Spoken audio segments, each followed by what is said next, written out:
An agreement has been reached. The deal is done. So says a senior UK government source. So, will we have liftoff? In other words, the deal being struck between these two leaders, the UK Prime Minister Rishi Sunak and Ursula von der Leyen, the EU Commission President, who've been meeting behind me, not for that long before this announcement from the senior UK government source, means we look absolutely on track for a press conference in the next hour and a half or so, which we will carry here on France 24. And then what will happen, we will have Mr. Sunak heading back to the House of Commons. Well, he will make an important statement about this Northern Protocol and this new deal to the House of Commons, so both to his own governing party, the Conservatives, and of course the opposition. We'll see what reaction he gets and welcome he gets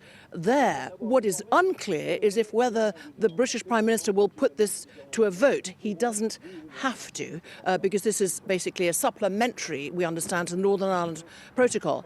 As for Mrs. von der Leyen, she will actually go across to Windsor Castle, where she will have tea with the King, King Charles III. Now, this is causing some controversy, it has to be said, since there was speculation about it, because it is felt by some critics that the head of state is being pulled into what is a political role. So Downing Street has just underlined again very clearly that that meeting between King Charles and Ursula von der Leyen will not, repeat, not be about the Northern Ireland Protocol. It is a courtesy visit.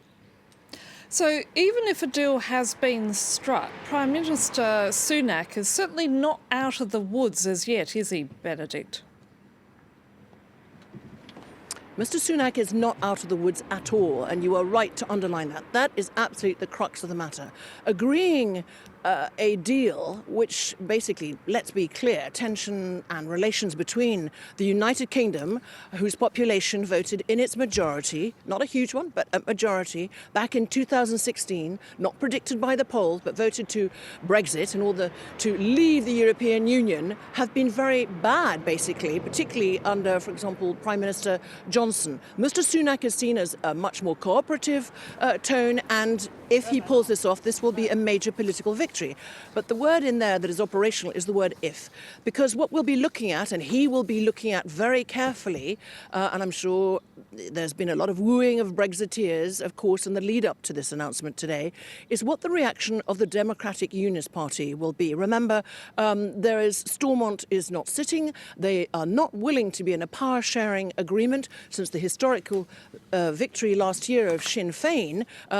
If it were sitting, then the First Minister would actually be, for the first time, a Sinn Féin First Minister, not a DUP one. And the other reaction we'll be looking for is Brexiteers, and whether they will try and cause some trouble, and basically whether the DUP and these Brexiteers will try very much and say that they don't accept, they don't back this deal. So a very dangerous time, in a sense, and yet possibly a real big political victory. And what we think Mr. Sunak will say during the press conference is this is the best deal for Northern Ireland economically and also politically.